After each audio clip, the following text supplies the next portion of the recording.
Halo, Ya, halo. tes. Kita cek Halo, sound dulu. Jackson. Halo, Oke. cek Halo. sound. Oke, suaraku masuk nggak ya, Mas? Masuk, masuk, masuk Mas Masuk Rifki. ya? Oke, Ah, suara Mas Rio juga masuk. Udah, sip, sip. Oke, nggak delay ya? sebentar. Kenapa? Nggak delay suaranya. Ya, wajar aja sih kalau delay ya. Wajar saya. Oke, oke. Sebentar. Oke. Halo semuanya yang udah join di live-nya Instagram Perbantu Kang Gigi. Kali ini Hmm. nanti sampai jam 8 ya, kira-kira 1 jam ke depan kita akan ngobrol bersama sejawat Denkis, Dokter Gigi, spesialis ortodonsia. Di sini sudah hadir ya teman-teman ya, Dokter Gigi Trio Wijayanto, spesialis orto. Beliau ini adalah owner dan praktisi di klinik gigi Trioden Dental Care Malang. Jadi nanti kalau teman-teman nih cek Instagramnya di Trioden titik dental care. Nah, di situ nanti teman-teman bisa melihat beberapa postingannya edukasi kesehatan gigi yang kemasannya menarik banget. Nah, hari ini kita akan ngobrol bersama Dokter Trio. Kemarin kita sudah membuka pertanyaan seputar membuka ini ya, membuka menampung pertanyaan lah, lebih tepatnya kepada teman-teman seputar Hmm. orto gitu. Jadi kita akan membahas soal orto 1 jam ke depan. Simak terus ya. Nah, Oke. kita kenalan dulu nih. Kita sapa dulu. Selamat malam, Dokter Trio Wijayanto. Iya, selamat malam Dokter Rifki. Iya, ini Iya, teman satu sehat. alumni ini ya. Satu Sehat, alumni. Iya, Alhamdulillah sehat. Iya. iya. Beliau Mm-mm. ini memang satu alumni ya, nama Dok ya. Jadi lulusan FKG UGM. Oke, ya. Spesialisasinya juga UGM juga nih, Mas Trio. Ya, dulu saya spesialisasi UGM 2007 saya keluar. Ya, masuk ya.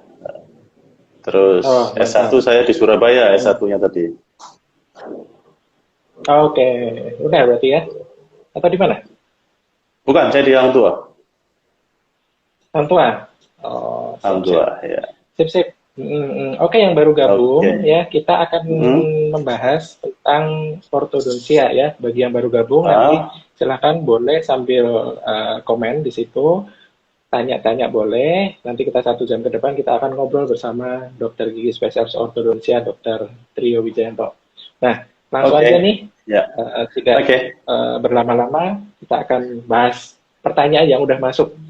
Dari kemarin kita Mm. udah eh, membuka ini ya, komen ya buat siapa Mm. aja yang mau nanyain soal ortodontik.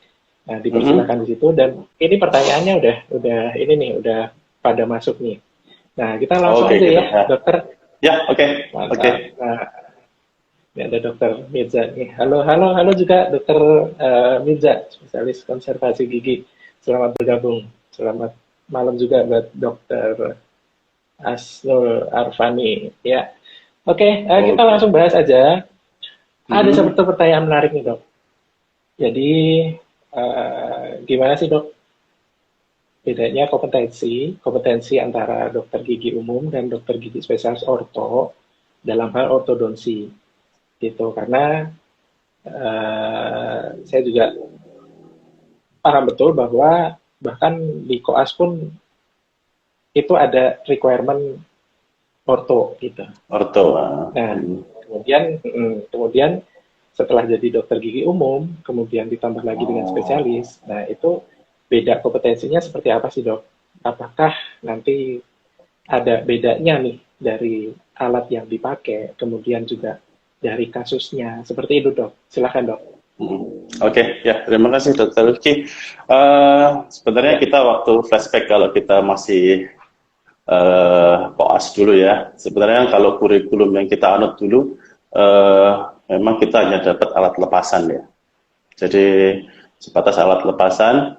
Nah, kalau kita sudah pendidikan spesialis, kita baru bisa mendapatkan perawatan ortodontik dengan sistem cekat atau ada yang lingual atau juga ada yang clear retainer, clear ya, ya itu.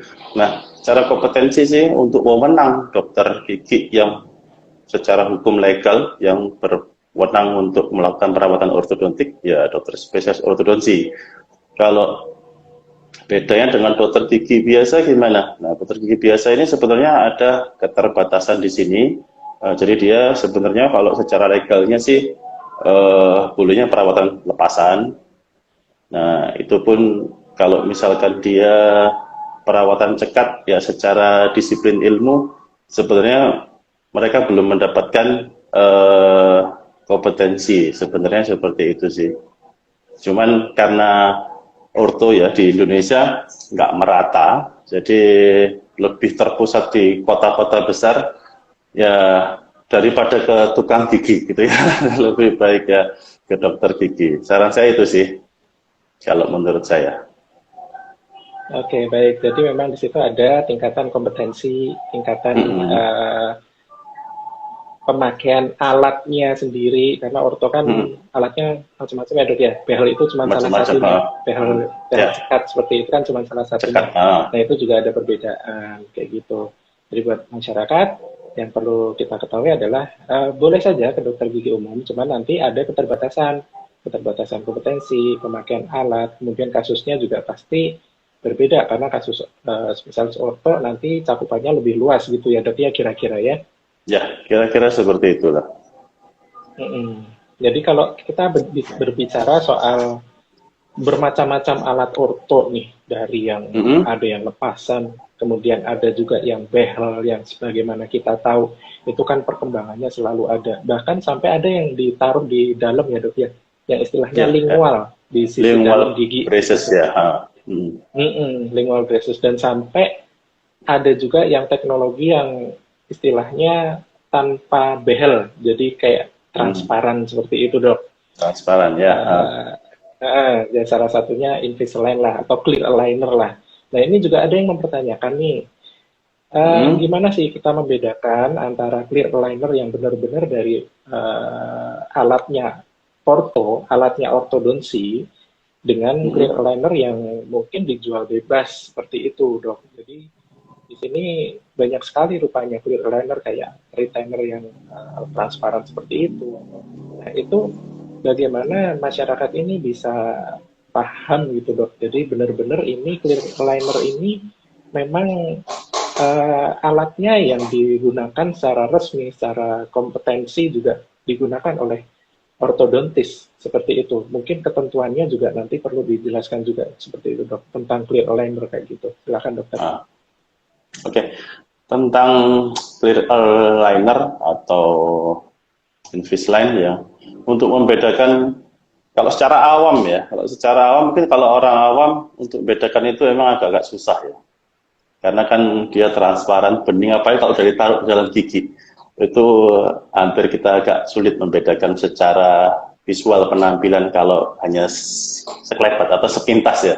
Tapi sebenarnya kalau di Invisalign itu biasanya itu ada flash attachment ya. Flash attachment itu karena gigi yang clear kayak Invisalign itu dia kalau nggak ada attachmentnya, kalau ada gigi yang posisinya dia agak lebih ke atas atau ke bawah, dia untuk menurunkan itu dia butuh kayak apa ya, kayak tonjolan lah. Kalau bahasa medisnya ya flash attachment ya, dia ada nempel-nempel di beberapa gigi, walaupun nggak semua ada gitu loh, cuman beberapa ada. Jadi untuk kasus-kasus yang memang giginya agak lebih rumit untuk diturunkan atau butuh itu, atau melintir agak lebih banyak, itu kadang-kadang butuh seperti itu.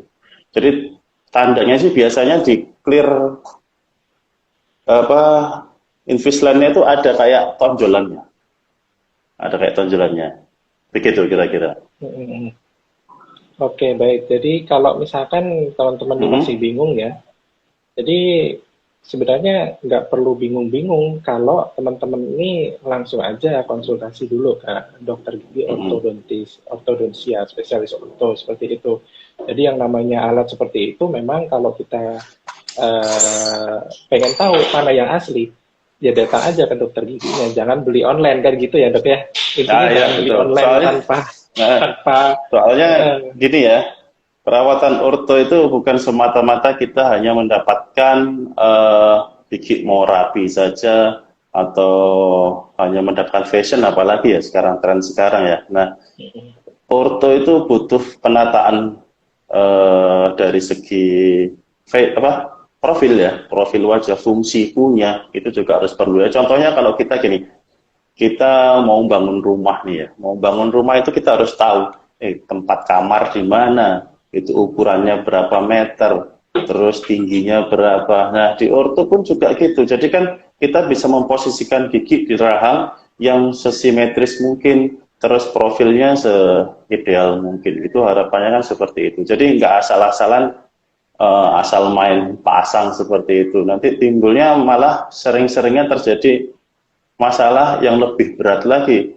Akhir-akhirnya ujung-ujungnya ke ortodontis, ortodontisnya bingung, aduh kok tambah jadi kacau kayak gini ya. Akhirnya kita ya harus jelaskan step by step dari awal, kesalahannya di mana, nanti cara memperbaikinya gimana. Akhirnya perawatannya jauh lebih lama, kosnya kan jauh lebih mahal juga sebenarnya.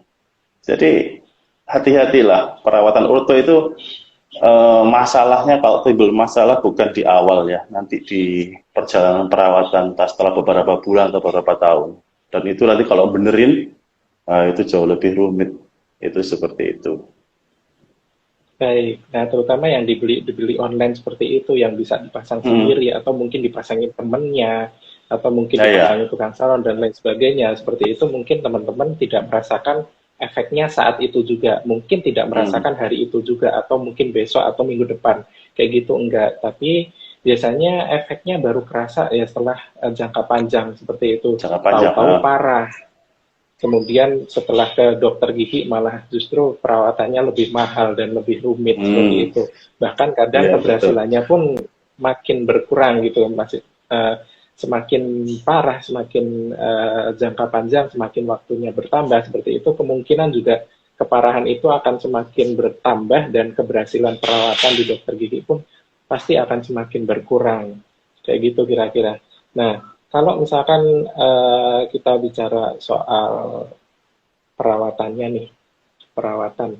Nah, perawatan dari dokter gigi spesialis orto ini kan sudah pasti perawatannya adalah perawatan yang mungkin kasusnya memang kasus-kasus yang berat, dan dari kompetensi aja itu kasusnya juga lebih lebih penguasaannya lebih luas lagi daripada dokter gigi umum.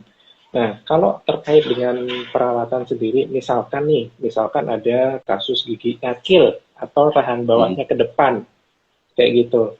Nah, itu dengar-dengar nih, sampai ada yang harus dipotong rahangnya seperti itu. Nah, itu kira-kira kapan dia harus dipotong rahangnya, atau mungkin hanya dicabut giginya aja, atau mungkin dengan perawatan seperti biasanya aja. Itu bedainnya gimana? Mungkin ada gambaran untuk masyarakat nih, biar ada bayangan untuk kasus gigi yang rahang bawahnya maju ke depan. Silakan dok. Oke, ya. Oke. Kalau untuk kasus gigi nyakil ya, atau kalau bahasa dokter gigi disebut relasi kelas 3. Ya, jadi itu di mana relasi gigi rahang bawah itu lebih maju dari rahang atas. Nah, kalau kita secara awam aja, kalau kita ingin mengetahui itu, biasanya giginya dia akan lebih maju ke depan. Nah, majunya ini seberapa parah? Nah, nggak semua juga sih perawatan kelas 3 itu harus bedah gitu loh. Saya banyak kasus yang kelas 3 yang non bedah ya.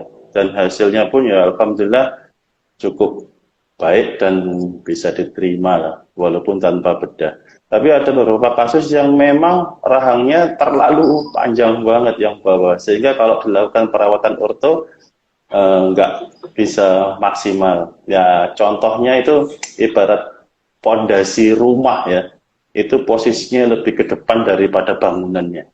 Nah itu yang salah bukan bangunannya, tapi ya pondasinya itu harus dibenerin dulu. Nah untuk metodenya banyak sih, jadi macam-macam cara untuk ortognatic surgery itu banyak cara sebenarnya.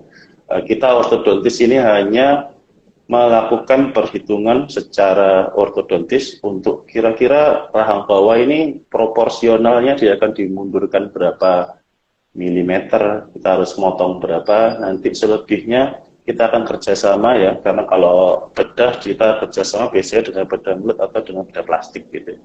Di Surabaya paling sering pakai bedah plastik biasanya. Itu. Jadi kalau untuk tahu keparahannya, ya saya sarankan mending konsultasi dulu deh, karena nggak semua kasus harus bedah gitu. Jangan takut pokoknya gigi nyakil pasti bedah, nggak semua seperti itu. Jadi ada memang batasan yang tertentu.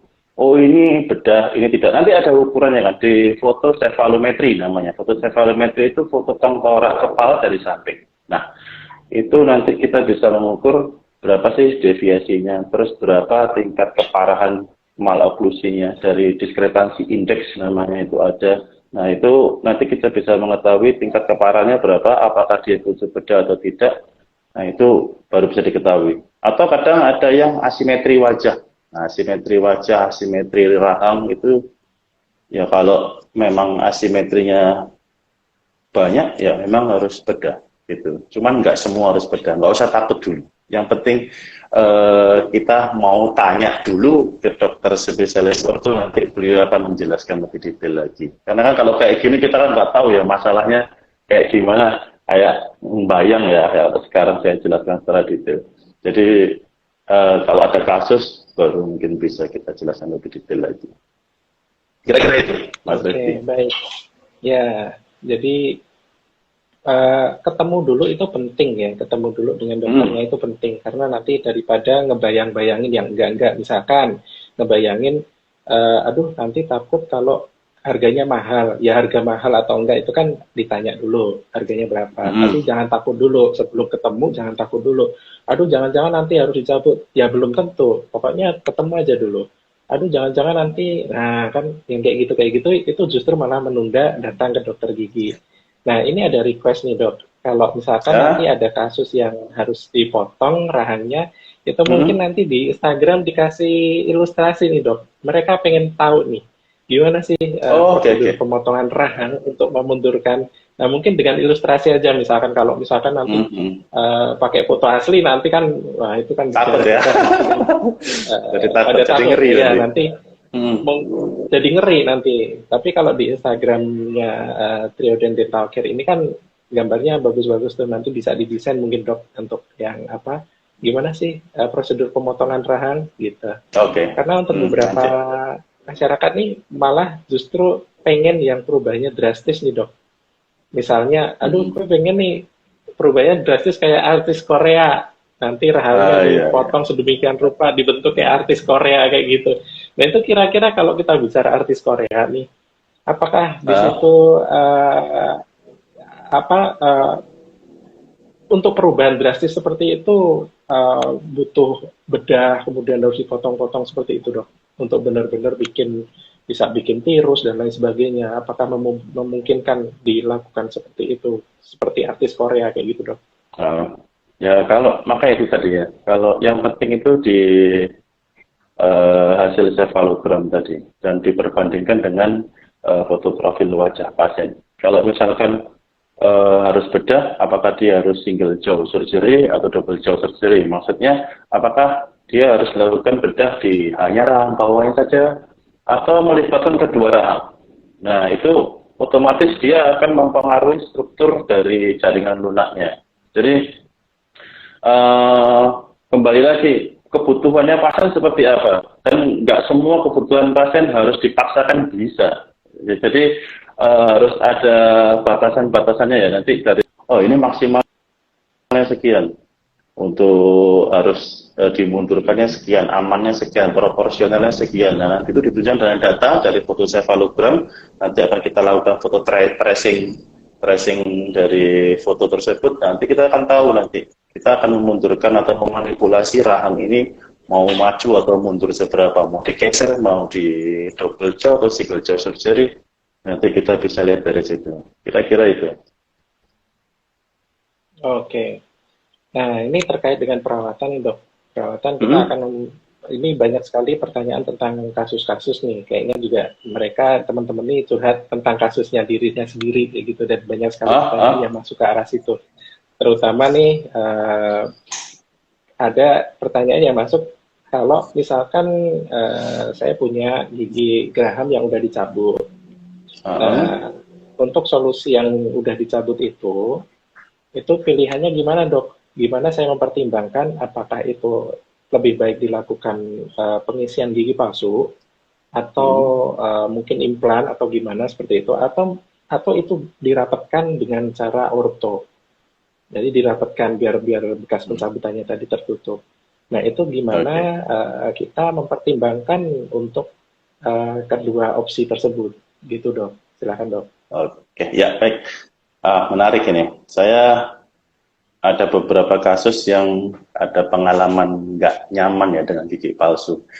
Kebetulan ini pasien kalau nggak salah usianya sekitar 38 kalau nggak salah ya. Terus dia ini pakai gigi palsu yang fleksibel ya, tapi sering orang sebut valplas ya. Nah, ada 4 gigi ompong itu. Jadi yang geraham atas kanan kiri 2, yang bawah 2. Jadi dia pakai satu-satu. Satu kanan satu kiri, satu kanan satu kiri. Jadi dia waktu bersihkan gigi, aduh kok repot banget, lepas satu atas, satu bawah, kanan kiri lepas, jadinya disikatin satu-satu, baru dipasang satu-satu. Akhirnya beliau datang ke tempat saya, ngeluh kalau, dok saya ini punya gigi palsu jumlahnya 4. Loh kok bisa bu jumlahnya 4? Iya dok, satu atas kanan, satu kiri, satu bawah, kanan kiri. Ya, jadi saya ribet kalau harus ngelepas pasang. Ada nggak dok solusi yang yang bisa menggantikan gigi saya ini supaya gigi palsu, kalau pakai gigi palsu yang enak, tapi kalau nggak pakai gigi palsu saya malah lebih seneng dok, katanya gitu. Oke, saya kasih opsi-opsi, berbagai macam opsi. Kalau gigi palsu lepasan udah pasti tidak mau ya kan, karena dia udah pasang. Nah, saya kasih solusi implan. Nah, implan saya kasih tahu risiko-risikonya apa, kekurangannya apa. Terus habis itu saya kasih, nah yang saya lakukan adalah perawatan kawat gigi dengan menggeser sisa-sisa gigi yang ada di belakang. Itu alhamdulillah. Nanti kapan-kapan saya posting ya hasilnya ya, supaya nanti teman-teman tahu bahwa kita bisa kok mengubah gigi yang kosong itu, ngisi gigi kosong dengan menggunakan gigi tetangganya yang belakangnya itu digeser ke depan, dan hasil akhirnya ya makan akan jauh lebih nyaman, nikmat, terus jangka panjangnya semuanya gigi asli, nggak ada gigi palsu sama sekali. Dan saya cukup senang lah, dan pasiennya pun juga aduh dok, saya terima kasih banget bisa makan dengan enak lagi. Cuman ya gini ya, nggak enaknya orto kalau kita mengisi kekosongan gigi dengan perawatan orto ya harus sabar sih, karena perjalanannya pun nggak sebentar. Apalagi kita narik gigi geraham. Waktu itu yang kosong itu adalah geraham pertama. Yang bawah geraham pertama. Yang lebih sulit lagi yang gigi atas. Yang gigi atas yang sebelah kanan kalau nggak salah itu gigi yang hilang geraham kecil pertama. Belakangnya taring persis. Jadi saya harus menggeser gigi berapa tuh yang belakang? 1, 2, 3. Ya 3 atau 4 lah ke depan. Nah itu ya butuh perjuangan lebih, tapi ada hasil. Kita menggadaikan waktu plus minus kira-kira 2 tahunan plus minus. Saya kerjakan kalau nggak salah itu agak lambat ya, sekitar 2,7 tahun kalau nggak salah progresnya itu. Nah itu sudah selesai, tapi sekarang belum saya lepas memang. Dia masih keluar kota, entah gara-gara corona ya jadi lama ya. Nah itu belum saya lepas. Nah nanti kapan-kapan saya akan upload di IG ya, supaya teman-teman tahu bahwa bisa tanpa gigi palsu atau tanpa implan. Jadi implan pun ya nggak jaminan ya, implan itu bisa bertahan seumur hidup. Tapi kalau gigi asli buatan Tuhan, saya yakin kalau dijaga dengan baik bisa sampai seumur hidup. Ada nanti kapan-kapan saya ada ya. Iya, sip. Terima kasih, dokter. Nanti mungkin akan di-share di Instagramnya trioden.dentalcare. Nanti teman-teman silakan pantauin terus ini Instagramnya Trio Dental Care. Dan di situ nanti mungkin banyak sekali postingan-postingan tentang edukasi kesehatan gigi. Mungkin salah satunya adalah kasus-kasus orto yang ditangani oleh Dokter Gigi Trio Wijayanto, spesialis ortodonsia. Nah, di sini kita akan ke ini dulu, kita komen dulu. Kita akan bahas di pertanyaan di komen. Ini ada yang nanya nih di TikTok, ada yang bilang kalau sudah pakai behel 9 tahun, tapi waktu lepas giginya kembali kayak semula. Udah 9 tahun lama banget, tapi dilepas balik lagi ke semula. Kan kayak udah lama-lama, tapi kok tetap aja setelah dilepas balik lagi ke awal. Seperti itu, Dok. Nah, itu kira-kira seperti apa solusinya, Dok? Itu 9 tahun perawatan atau apa? Sudah lepas berapa tahun, terus sudah 9 tahun lepas, maksudnya gitu? Kayaknya 9 tahun lepas kali ya, sudah lepas 9 tahun yang lalu mungkin ya. Kalau di sini sih pertanyaannya sih udah pakai behel 9 tahun, tapi waktu lepas giginya kembali ke semula. Nah, kayaknya sih lebih ke pakainya sih ya, 9 tahun lama banget kayak gitu. Mungkin. Ya, intinya adalah ketika behel itu dilepas, kok balik lagi, padahal udah lama pakainya. Seperti itu mungkin, Dok, pertanyaannya. Ya, mungkin itu. Jadi, ya, yang paling penting sebenarnya itu di perawatan pasca perawatan ortodontik adalah gimana kita membuat gigi ini lebih stabil dalam tulang rahang ya. Jadi prosedur setelah kita mendapatkan perawatan yang ideal, nah ini itu butuh fase fiksasi. Jadi fase di mana dia gigi itu sudah nggak akan kita gerakkan lagi. Fasenya pasif, di mana kita hanya menunggu proses penulangan di sekitar akar gigi yang bekas yang kita gerakkan tadi. Nah itu penting karena ini yang jarang dipatuhi, kadang-kadang sering dilompati atau tiba-tiba udah dapat langsung dilepas. Nah itu risiko relapse atau kembalinya gigi lebih cepat. Nah ada lagi juga masalah kasus di interdigitasi. Interdigitasi itu gigitan gigi atas dan bawah. Mungkin ada tonjol nggak ketemu cekungnya atau ada gigi yang kontaknya dia berlebihan. Itu juga bisa membuat gigi lama-lama jadi bergerak dengan sendirinya karena proses pemulihan tadi. Dan juga retainer, pemakaian retainer itu juga penting. Retainer itu alat bantu dari alat cekat menuju ke alat lepasan, bisa pakai retainer lepasan atau retainer cekat. Nah ini fase ini harus diikuti. Dan apalagi ya, satunya lagi kontak-kontak gigi tadi udah ya. Gusi, kadang-kadang gini, pada kasus pencabutan itu ada kadang gusi yang dia kayak kejepit. Jadi kadang-kadang antara gigi taring dengan premolar kedua, gigi geram kecil kedua. Nah itu kadang-kadang ada kayak lipatan, nah, sering terjadi itu. Nah itu otot di daerah situ atau gusi daerah situ itu bisa dilemahkan dulu. Nanti dengan cara, kalau biasanya saya pakai gusi, saya pakai laser ya untuk melemahkan jaringan gingiva yang enlargement atau yang membesar. Nah itu juga berpeluang terjadi gigi renggang. Karena gusi ini kalau dijepit ibarat kayak karet ya. Kalau karet itu kita tekan, dia akan ikut. Tapi begitu gaya yang menekan tidak ada, itu dia akan berpeluang dia akan membuat gigi itu renggang. Nah, di gusi tadi juga perlu dilakukan evaluasi apakah ada gusi yang menyebabkan nantinya akan dilakukan relapse tadi. Nah, selama ini itu sering terjadi. Nah, setelah kita laser di daerah situ, udah biasanya nggak ada masalah. Gitu. Kira-kira. Oke, baik. Nah, soal retainer nih, Dok. Retainer ini harus dipakai berapa lama sih? Soal retainer ini harus dipakai berapa lama sebenarnya gitu, karena untuk masyarakat teman-teman nih pada mempertanyakan nih sampai jauh mana sih saya memakai retainer agar tidak relapse lagi atau tidak balik lagi ke kondisi semula gitu, Dok.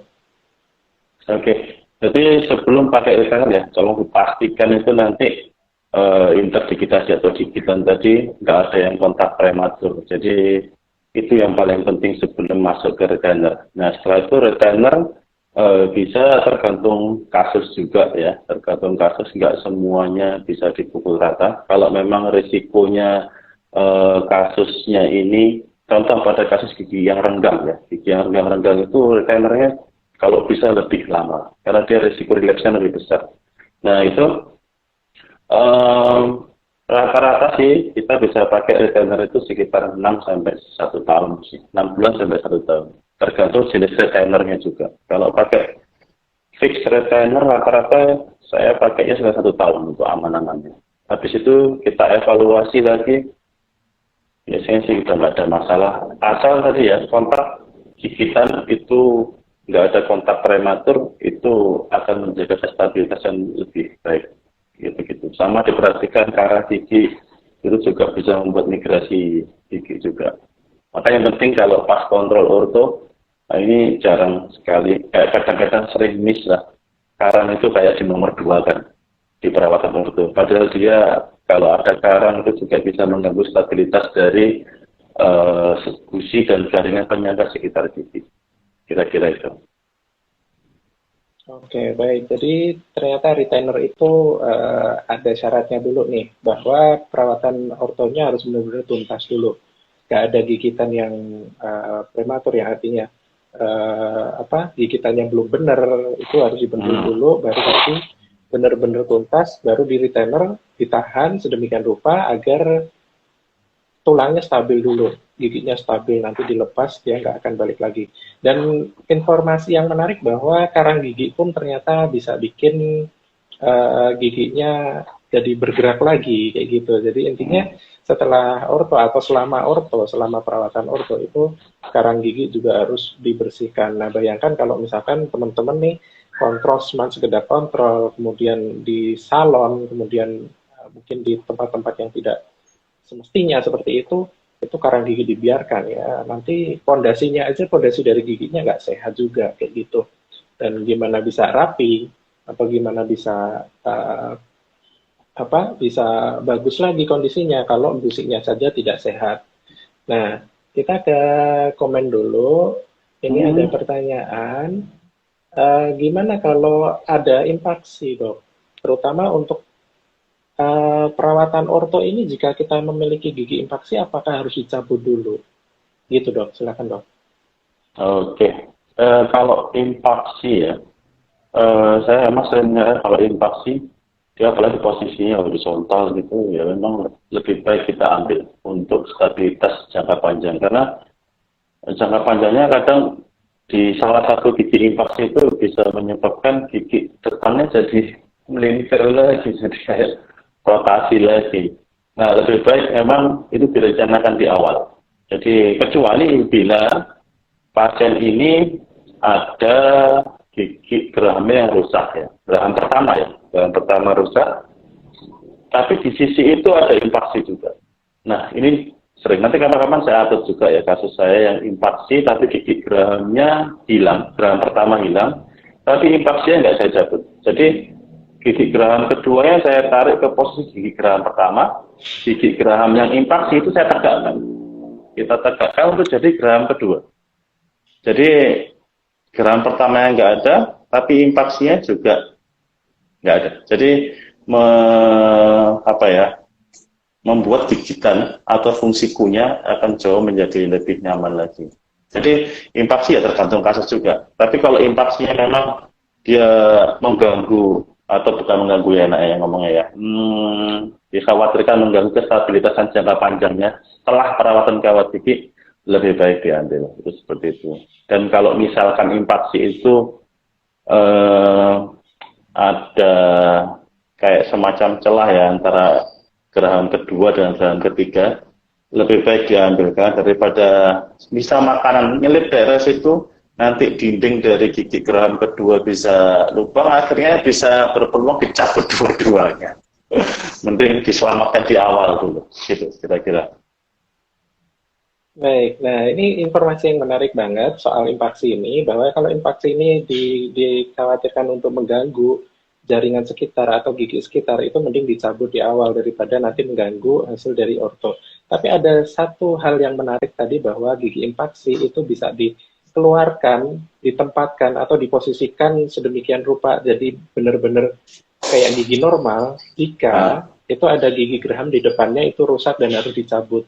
Itu orto dengan kemampuan alat orto atau dengan perawatan orto, itu impaksinya bisa ditarik, kemudian diluruskan, kemudian diposisikan ke gigi yang normal, ke gigitan yang normal.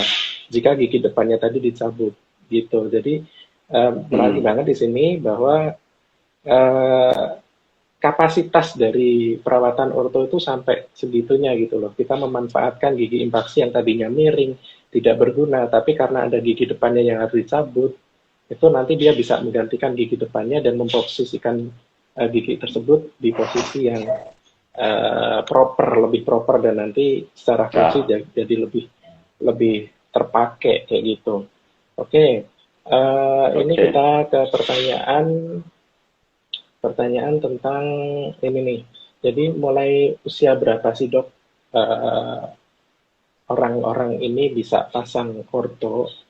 Kalau untuk anak-anak sendiri itu bisa nggak sih langsung dibehel cekat kayak gitu dok? Silahkan dok.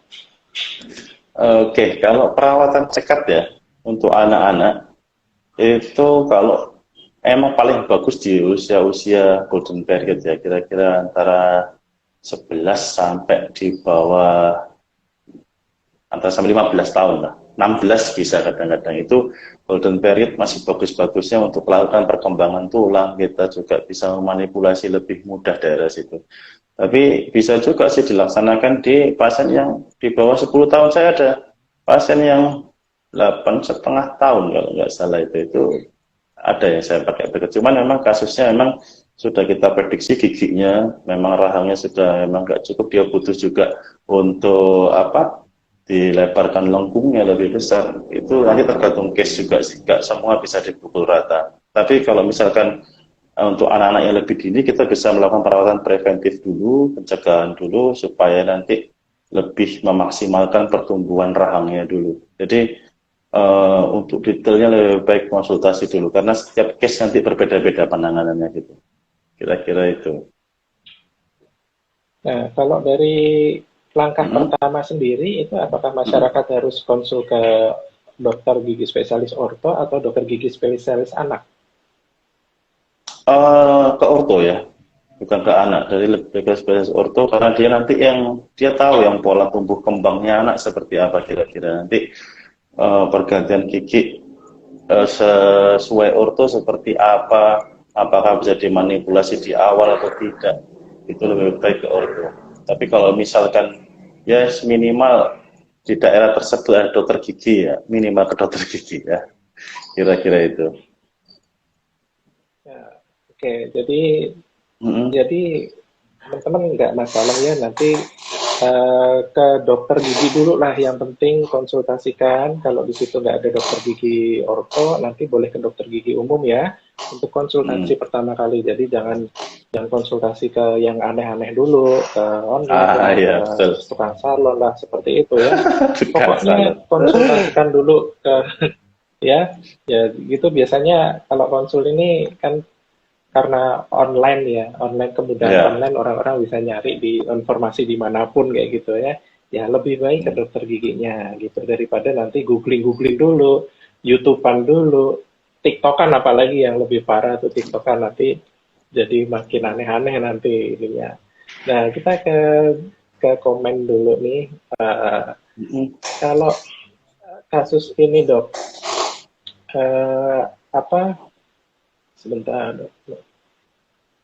Kalau ada gigi tumbuh di ujung, boleh cabut nggak? Bahaya nggak sih? Soalnya ngerasa kayak tumpang tindih tubuhnya. Nah, ini ada pertanyaan seperti itu. Cuman nggak tahu ini giginya di sisi apa dan gigi yang posisinya di mana. Cuman kalau pertanyaan ini mungkin arahnya adalah, kalau ada gigi bertumpuk nih dok, itu Mm.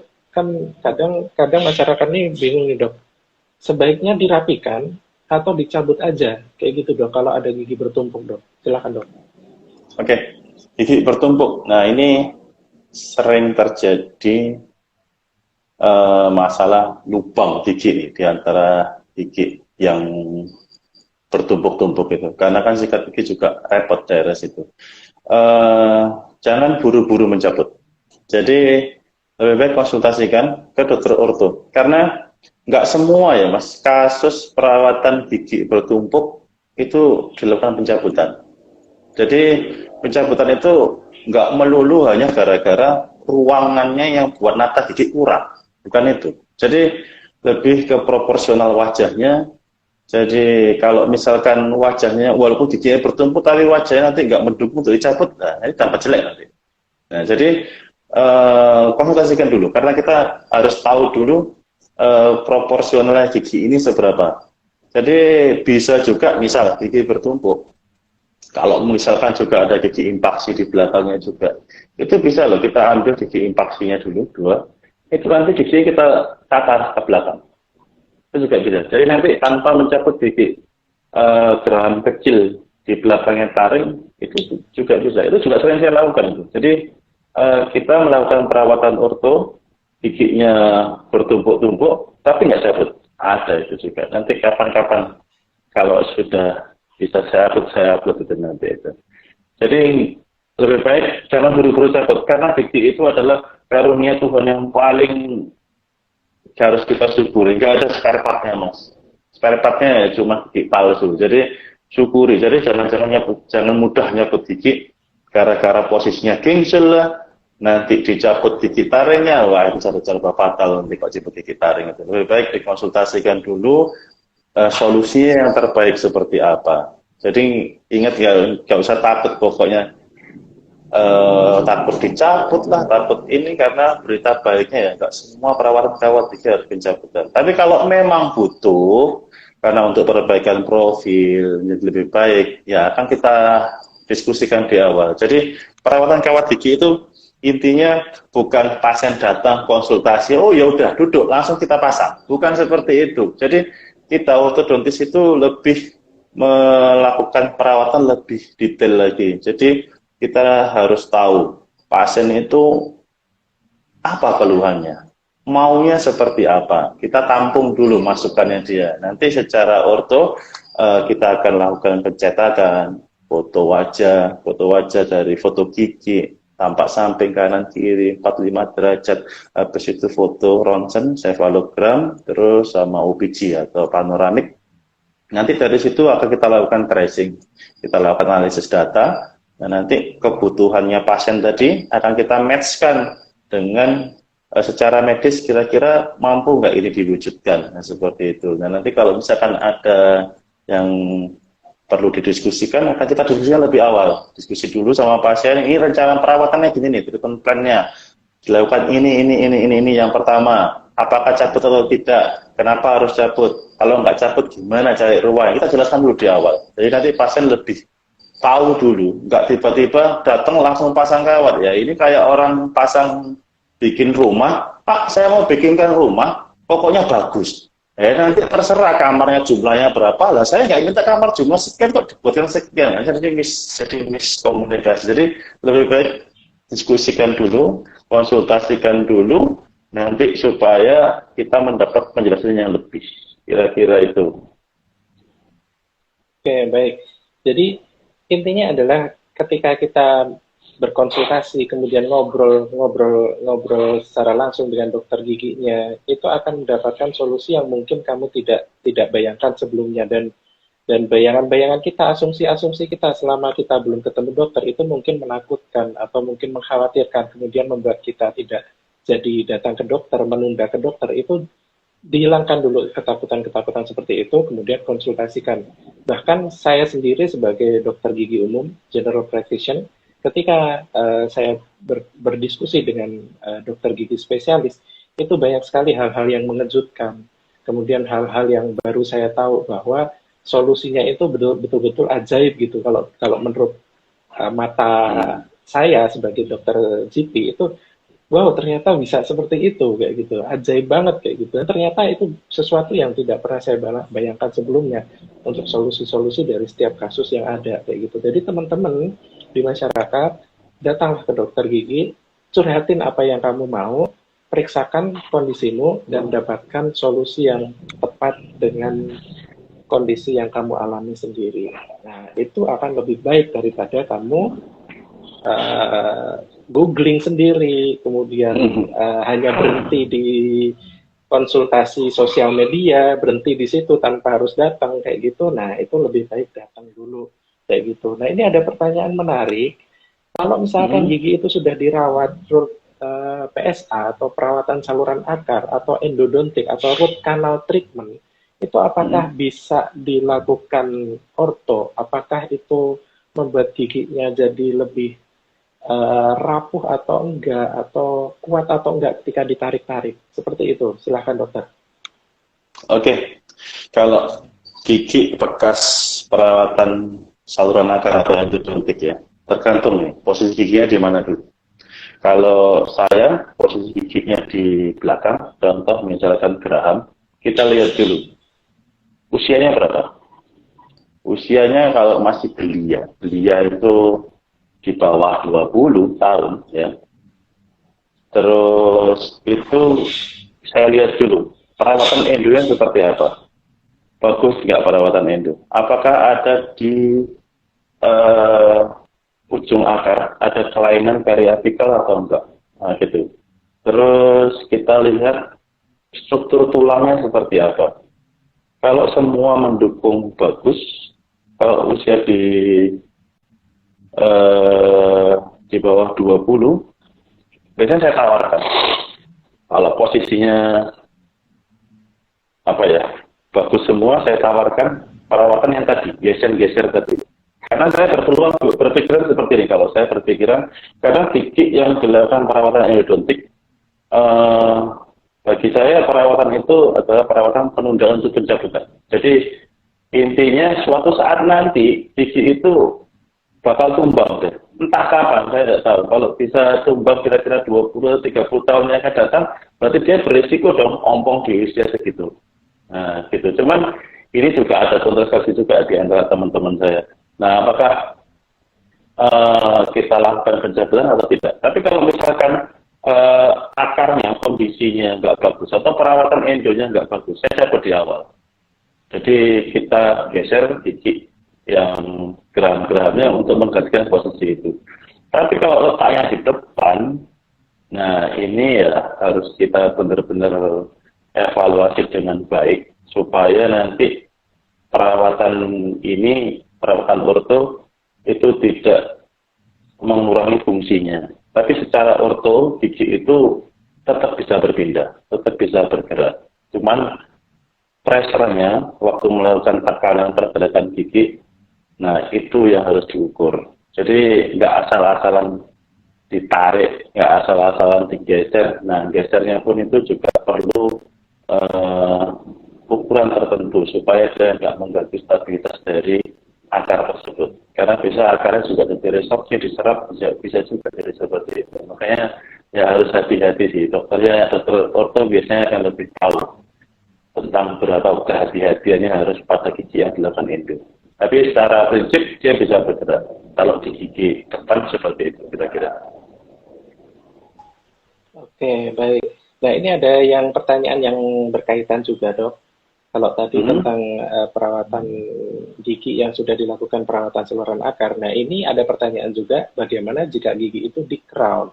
Apakah bisa ditempeli bracket? Apakah kalau ditarik-tarik juga masih kuat bracketnya nempel di crown buatan seperti itu? Silahkan, Dok. Oke, kalau secara teknis sudah ada sekarang atau lem buat orto ya, yang dia support untuk di porselen atau di zirconia sudah ada. Jadi nggak masalah sih, nggak harus, tetap bisa dipasang gitu loh. Cuman masalahnya kembali lagi, crown-nya tadi seperti apa? Kita harus lihat jangka panjang apa sih itu di crown. Nah itu kita harus tahu dulu. Kalau misalkan kita bisa planning lebih bagus lagi ke depannya, kenapa enggak tanpa crown? Nah, seperti itu. Jadi ya digali-gali dulu, dilihat dulu kasusnya seperti apa detailnya, kronologinya. Tapi secara teknis bisa dipasang, gitu. Oke, baik. Oke, tidak terasa kita sudah hampir 1 jam kita ngobrol dengan Dr. Gigi Trio Wijayanto ya.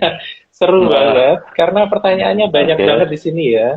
Nah, nanti untuk pertanyaan selanjutnya, biar teman-teman ini lebih penasaran lagi, kita akan bahas lagi di lain kesempatan. Mungkin nanti juga akan di-post juga di Instagramnya trioden.dentalcare untuk pertanyaan-pertanyaan yang mungkin belum terjawab. Misalnya aja tadi ada yang nanya gimana untuk merawat gigi taring yang impaksi. Nah, kita mungkin tidak dibahas sekarang, cuma nanti kita akan bahas di sesi berikutnya atau mungkin di postingan Instagram trioden.dentalcare. Silahkan dicek di situ. Nanti akan ada banyak sekali edukasi-edukasi kesehatan gigi. Salah satunya adalah edukasi tentang ortodonsi. Di situ nanti teman-teman bisa berkomen atau mengajukan pertanyaan, atau lebih baik lagi kalau silakan datang ke dokter giginya langsung kayak gitu. Oke dokter, mungkin untuk menutup sesi ini, mungkin dokter Trio ada closing statement nih untuk masyarakat. Silakan dok. Oke, untuk masyarakat jangan gegabah ya untuk melakukan perawatan orto. Karena perawatan orto itu bukan perawatan yang singkat, jadi lebih berhati-hati mengingat korban dari perawatan orto yang tidak sesuai prosedur ini jumlahnya nggak sedikit. Jadi lebih berhati-hati karena nanti ini ke depan akan membuat perawatan akan jauh lebih rumit. Ujung-ujungnya nanti beban yang ditanggung per orang itu jauh lebih tinggi daripada kita langsung menyerahkan masalah ini ke ortodontis. Nah, sebaiknya lebih banyak melakukan konsultasi. Jadi konsultasi itu nggak harus dengan satu dokter. Jadi pasien itu berhak punya pendapat lain. Jadi lakukan dengan banyak dokter itu lebih baik. Mana yang membuatmu menjadi lebih mantap melakukan perawatan orto, lakukan di sini. Dan yang pasti lakukan di dokter spesialis ortodonsi supaya nanti kita bisa memberikan pelayanan yang lebih baik. Kira-kira itu. Oke, baik. Closing statement dari kami dari Portugi adalah bahwa budayakan atau biasakan untuk membiasakan diri ngobrol langsung dengan dokter giginya, kemudian dicurhatkan apa yang kamu mau, kemudian didiskusikan apa yang nanti jadi kesepakatan antara kebutuhanmu dengan apa yang bisa dilakukan oleh si dokter. Dan itu bukan sesuatu hal yang menakutkan, saya pikir, untuk ketemu dokter secara langsung. Nah, budayakan untuk bisa ketemu dengan dokter, konsultasikan. Mungkin seperti yang disampaikan oleh dokter Trio tadi, bahwa nggak apa-apa untuk bertanya ke beberapa dokter, karena informasi medis itu adalah hak masyarakat. Masyarakat berhak untuk mendapatkan informasi sebanyak-banyaknya, kemudian memilih perawatan yang sesuai dengan yang dia butuhkan, dan memilih sendiri dokter giginya. Seperti itu mungkin. Oke, kita pamit dulu ke teman-teman yang sudah menyempatkan waktunya untuk join bersama kita, Portugi dan Trioden Dental Care. Ketemu lagi di sesi berikutnya. Terima kasih, Dokter Trio. Terima kasih, Dokter Rizky. Sampai jumpa lagi ya. Oke. Ya, kita tutup dulu. Assalamualaikum warahmatullahi wabarakatuh. Waalaikumsalam warahmatullahi wabarakatuh.